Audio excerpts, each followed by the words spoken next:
السلام عليكم ورحمة الله تعالى وبركاته. اليوم إن شاء الله وصفة جديدة على قناة شيوات أم زياد. كنشارك معكم كيكة غير بيضة وحدة وكاس ديال الماء، كتجي زوينة بزاف، كتجي هشيشة، كتجي رطبة. بقاو معايا في طريقة التحضير وفرجة ممتعة.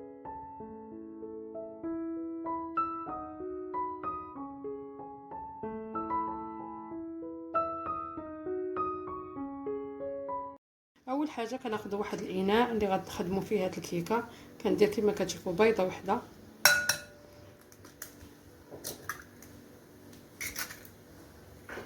ونضيف عليها كاس ديال الزيت،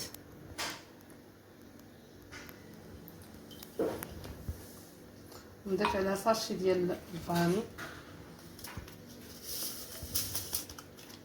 صافي نخدموا هاد المكونات مزيان.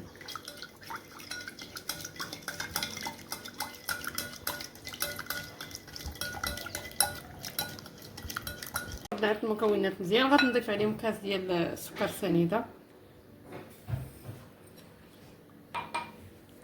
غنخدم هاد السنيده مزيان حتى تذوب.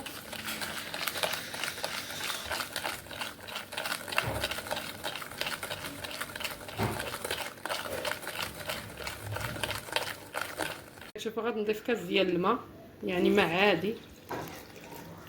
غنضيف شويه ديال الخل، جهد معلقه تقريبا. ونضيف الملح، نضيفو قبيصه ديال الملح. صافي ونحركو هاد المكونات حتى تنسجم مع بعضياتها.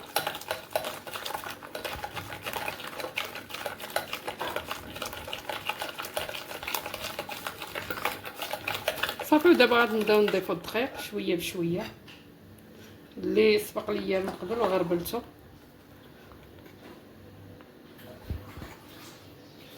غادي نضيف جوج ساشيات ديال الخميره الحلويات، 16 غرام كما كتشوفوا.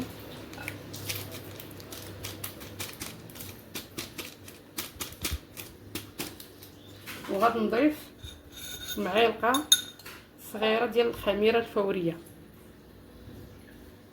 اللي كتعطينا الانتفاخ لهاد الكيكه، باش تجي هاد الكيكه يعني منتفخه وكبيره.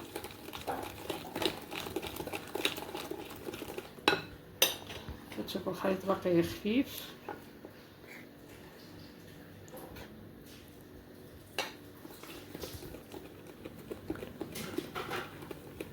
كما كتشوفوا بعد ما حصلنا على هذا القوام، صافي هذا هو القوام اللي حصلت عليه. صافي دابا ما بقى ليا الا نحطها في المول.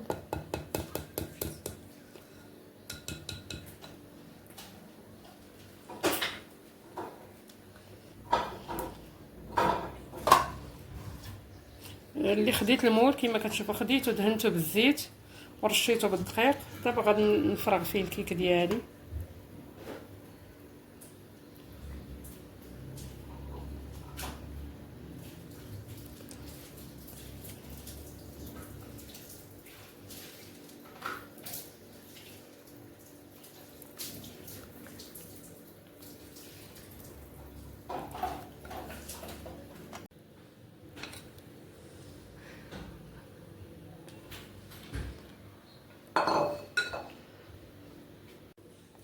بالنسبه للتزيينه البنات، غادي نزينها مره واحده، يعني ما غاش نخليها تطيب عاد نزينها. غادي نزينها عاد ندخلها للفران. كما كتشوف غادي ندير الكونفيتير.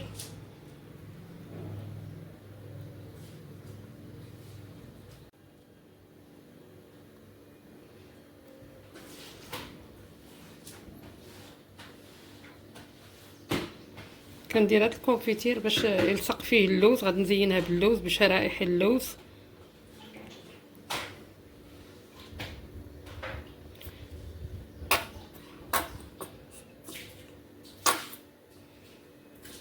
صافي وغادي نحط عليها اللوز كما كتشوفوا، شرائح اللوز، يعني ما حمرتهمش، خليته خضر هكاك.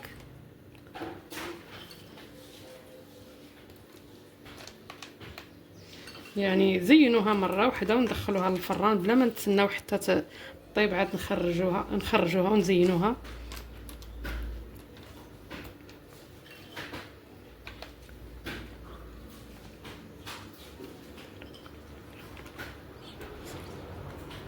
ودابا ما بقى ليا الا ندخلها للفران اللي سبق ليا وسخنته من قبل، وملي غطيب غنطلقاو في الشكل النهائي ديالها.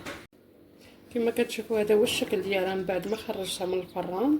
دابا ما بقى ليا الا نقدمها في صحن التقديم. كما كتشوفوا هذا هو الشكل النهائي ديالها من بعد ما خرجتها من الفران. دابا غادي نقطعها معاكم.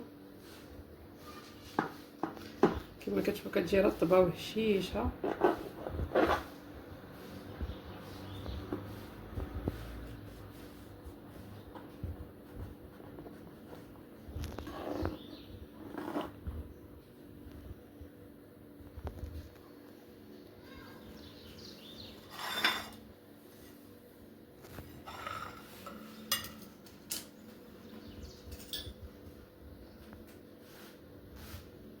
كما كتشوفوا كتجي رطبه كما قلت لكم،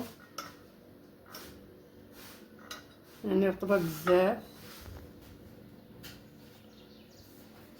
نتمنى ان شاء الله يعجبكم هذا الفيديو، واذا عجبتكم هذه الوصفه ما تنساوناش باللايك ديالكم والتعليقات ديالكم، راه بالنسبه لينا مهمين.